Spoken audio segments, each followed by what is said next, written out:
ये बात है 1755 की। उस समय बंगाल में नवाब अली वर्दी खां का शासन था।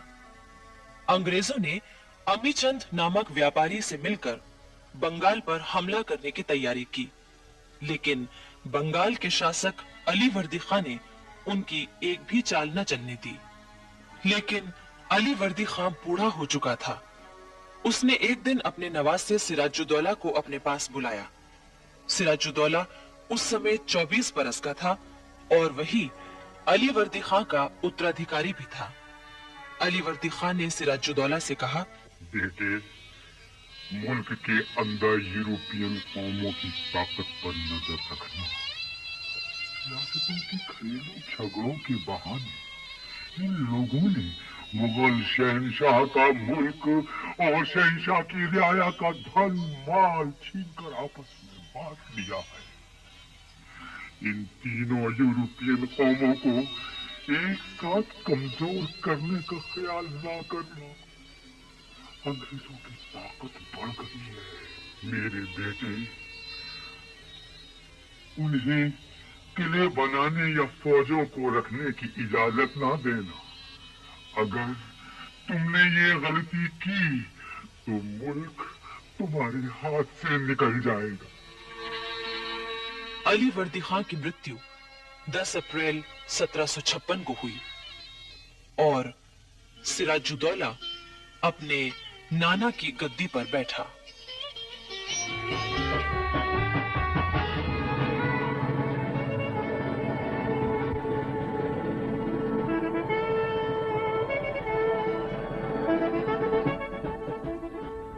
प्लासी की लड़ाई में अंग्रेजों की जीत से भारत में ब्रिटिश शासन की नींव पड़ गई।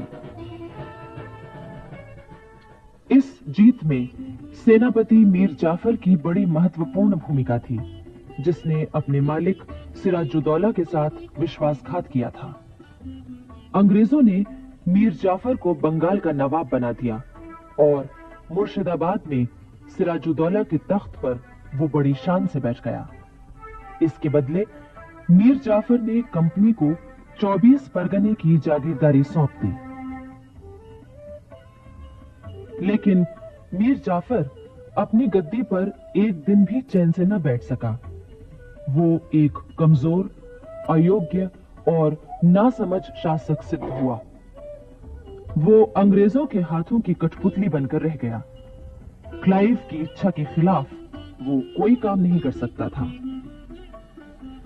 अंग्रेजों की बढ़ती हुई जातियों से तंग आकर मीर जाफर ने अपने नौजवान दामाद मीर कासिम को कलकत्ते भेजा ताकि वो अंग्रेजों से बातचीत करे और उनका दबाव कुछ कम हो जाए। लेकिन अंग्रेजों ने नई चाल चली और मीर कासिम को अपनी ओर मिला लिया। ये तय किया गया कि मीर कासिम को वजीर बनाकर उसे तमाम अधिकार दे दिए जाएं और मीर जाफर को खर्च के लिए कुछ रकम बतौर पेंशन दे दी जाए।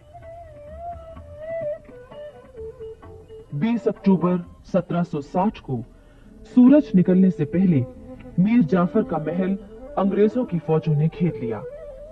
मीर जाफर को जब अंग्रेजों की नई चाल का पता चला तो वो किस तरह परेशान हुआ, इसका एक चित्र अंग्रेज इतिहासकार कर्नल मालिसन के शब्दों में।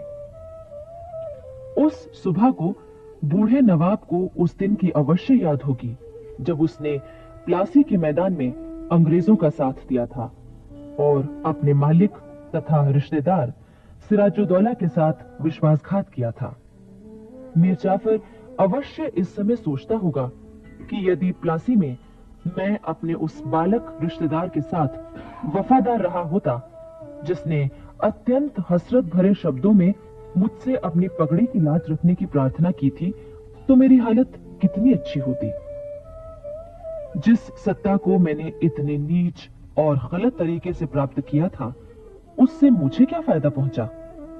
वे लोग जिनके हाथ मैंने अपना मुल्क बेचा था, आज वे मुझे डरा रहे हैं।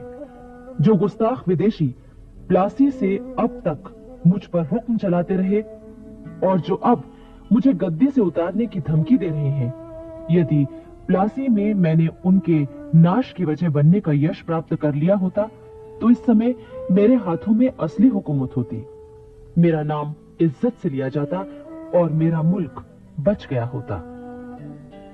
आखिर मीर जाफर को अंग्रेजों के सामने घुटने टेकने पड़े और अंग्रेजों की नींव और मजबूत होने लगी। उन्होंने मीर कासिम से बंगाल के 3 जिले और ले लिए, साथ ही 3 करोड़ रुपए का सोना आदि वसूल किया। सन 1759 में दिल्ली की गद्दी पर मुगल बादशाह शाह आलम बैठा। अंग्रेजों ने अपनी चालों से शाह आलम को अपनी ओर मिलाने की कोशिश शुरू कर दी। उस समय सारे भारत पर अपनी हुकूमत जमा लेने के लिए अफगानों, मराठों और अंग्रेजों के बीच तिकोना संघर्ष शुरू हो चुका था।